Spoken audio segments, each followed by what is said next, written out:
There are several reasons why one may choose to use pure ghee instead of soybean oil. Health benefits.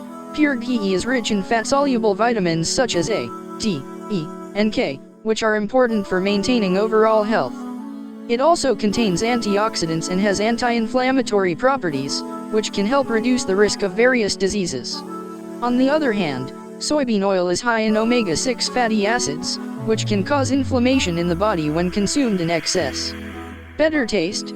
Pure ghee has a distinct nutty and rich flavor that adds a unique taste to food. Soybean oil, on the other hand, has a neutral taste and does not enhance the flavor of food in the same way. Higher smoke point. Pure ghee has a higher smoke point than soybean oil, which means it can be heated to a higher temperature before it starts to smoke and burn. This makes it a better option for high-heat cooking methods such as frying or sautéing.